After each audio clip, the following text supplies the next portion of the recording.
Olá, galera! Tá iniciando mais uma videoaula de Geografia do terceiro ano e o tema da nossa aula hoje é sobre vegetação. É interessante, eu amo falar sobre vegetação. Então, primeiro de tudo, nós temos que saber e fazermos uma pergunta. Professor, o que é realmente vegetação? Bom, vegetação é um conjunto característico de vegetais ou de plantas que dão características específicas de um local. Tá bom? A vegetação, por exemplo, do semiárido é diferente da Mata Atlântica, que é diferente das araucárias, que nós vamos ver posteriormente. Mas eu tenho outra pergunta para fazer. Tá bom, professor, você falou que a vegetação é um conjunto de plantas que caracteriza um lugar. Pronto. Mas para que serve uma vegetação? Eu tenho múltiplas funções para uma vegetação. A vegetação ela pode abrigar animais, ter responsabilidade, na verdade, biológica, né? Eu também tenho responsabilidade química, que é quando eu produzo remédios, né, para a produção de medicamentos que podem salvar a toda a comunidade. Eu posso também estar tendo a produção de água, das nuvens, por exemplo. A produção de nuvens é feita por vegetação de florestas. Eu tenho a purificação do ar também, em uma certa quantidade. Abrigar animais que são ameaçados de extinção. Eu tenho vários tipos. Hoje existem as agroflorestas, em que eu consigo colocar, por exemplo, nós moramos aqui em um sistema de agrofloresta, que não é palavrão. O nome se chama cabruca. Cabruca. É quando eu tenho o cacau debaixo da mata. E eu produzo cacau debaixo da mata. Desculpa, gente. Então, há uma utilidade. Professor, assim, falei de vegetação, falei da importância, agora eu queria falar sobre a vegetação do Brasil, onde eu moro. Quais são as vegetações que existem realmente no Brasil? É bastante simples. A primeira vegetação que nós vamos falar é sobre florestas. As florestas, elas são consideradas locais chamamos de hot spot. Lugares quentes de biodiversidade, cheio de bichos e plantas. Então, florestas têm árvores grandes, juntas umas das outras, e chove sempre na floresta, tá? E chove sempre na floresta. Os solos geralmente não são tão bons, tá bom? E elas são bastante densas. Você olhar assim por cima, você pensa que a mata não tem nada, mas ela tá cheia de vida dentro dela. Um exemplo da floresta é a floresta amazônica, na região norte brasileira, tá bom? A segunda é a Mata Atlântica, onde nós estamos inseridos. A Mata Atlântica, ela cobria cerca de todo o litoral da zona que fica o Oceano Atlântico. Nós tínhamos quase 100% da Mata Atlântica. Hoje nós só temos na Mata Atlântica 13%, de 13% a 7%, 7% a 13%. A gente não sabe realmente o valor, mas existe uma ONG chamada SOS Mata Atlântica que ela fala bastante sobre isso, tá bom?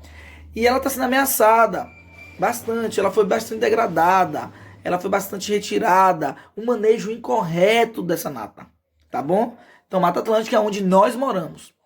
Logo depois vem a Mata das Araucárias. A Mata das Araucárias, ela vive no Rio Grande do Sul e ela abriga o único pinheiro brasileiro. É uma mata que tem muitos pinheiros brasileiros, que é o chamado de araucária. Geralmente é bastante frio o clima lá, mas ela abriga uma gralha azul que ajuda na preservação e na conservação da própria araucária. Então existe na verdade, uma combinação entre os dois, amigável entre os dois. Logo depois nós falamos de um que está sofrendo bastante, que é a vegetação do cerrado. A principal característica da vegetação do cerrado é solos com bastante areia, pegam fogo maior parte do tempo, ou um certo período do tempo, do ano. As árvores são uma longe da outra e seus galhos são todos tortuosos. Ok? Esse é chamado de cerrado. Já o campo, e o cerrado fica no centro do Brasil, viu, gente? Lembrando bem. Já o campo é bastante interessante. Nós temos os campos chamados de pampas, que também está no finalzinho do Rio Grande do Sul, no sul do nosso país, e geralmente não tem árvore, mas é coberto basicamente os campos de gramas e capins. É lá onde tem a maior produção de carne bovina do Brasil. E assim, para churrascos, tá bom? A caatinga, que é nossa aqui também, nós encontramos a caatinga, também chamada de clima semiárido, no norte da Bahia e em todo o Nordeste, basicamente. Os solos são secos, entretanto, são solos bastante férteis. Olha, interessante. A principal vegetação da Caatinga é nada mais nada menos que os cactos. A principal característica é cacto e o clima bastante seco, com chuvas uma vez no ano ou 2 vezes no ano, ok? Lá também existe uma grande biodiversidade de morcegos, de lagartos, de cobras e de sapos, tá? Totalmente especializados nisso aí. Nós temos um outro que vive lá no centro-oeste, que é o Pantanal. O Pantanal tem uma característica própria dele. Geralmente ele possui matas alagadas, tá bom? A maior parte é plano e alagado. É por isso que fala Pantanal. Tem algumas gramas e lá tem uma das maiores megafaunas do Brasil. Se você for olhar, a sucuri, uma das maiores cobras do mundo, mora lá, principalmente lá. Nós temos onça pintada que passeia por lá. Nós temos o jacaré de papo amarelo também, garças, tá bom? É importantíssimo esse bioma, que na verdade seria um tipo de vegetação. Vamos falar de uma vegetação que na verdade ela é bem diferenciada. Desculpa, gente. Ela é bem diferenciada, que é a vegetação litorânea. A vegetação litorânea ela vai ser dividida em duas, que é a de praia, que chamamos de vegetação de praia, e os manguezais, tá bom? A vegetação de praia é bastante interessante. Quando você vai caminhando pela areia da praia, você vai vendo que vai ter algumas vegetaçõezinhas, umas plantinhas rasteiras.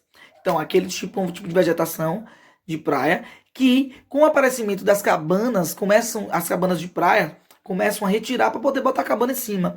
Então, a vegetação é importantíssima, principalmente na hora de guiar as tartarugas para a desova das tartarugas, tá bom? E segurar a areia que ficaria ali, que não sofreria a ação da água do mar, ok? E nem do vento, nem da chuva também. Os manguezais, eles são importantíssimos, existem a maioria do mundo, existem no Brasil. Aqui em Ilhéus nós temos um manguezal. A principal função do manguezal é ser um berçário, onde os filhotes de todos os bichos que estão no mar vivem lá a sua infância. Não são todos os bichos, mas a maioria, ou uma parte, vive lá. A principal característica dos manguezais é solos lamacentos, de cor negra, com pouco oxigênio e com plantas com raízes e escora para fora. É muito característico de colocar manguezal e o caranguejo como representante. Mas lá a gente tem peixes, cavalo marinho, tem um bocado de coisa, tá bom? Essas são as nossas principais vegetações brasileiras. Pode existir outros como mata dos cocais, mas até agora não está incluso ainda como uma das principais. Proteger é conservar, e conservar é preservar. Vamos entender isso no nosso dia a dia. Ter o crescimento econômico é bom, mas desde que ele seja sustentável, que ele seja economicamente viável, ecologicamente viável, tá bom? E socialmente viável. Caso não ocorra, a gente vai estar destruindo toda essa riqueza que nós temos no nosso Brasil. Gente, vai ficar por aqui nossa videoaula. Vocês analisam mais essa videoaula, olham o livro de vocês e procurem outros youtubers também, tá? Sou iniciante, tá bom? Vou passar a agenda no grupo e até a próxima aula. Valeu, gente!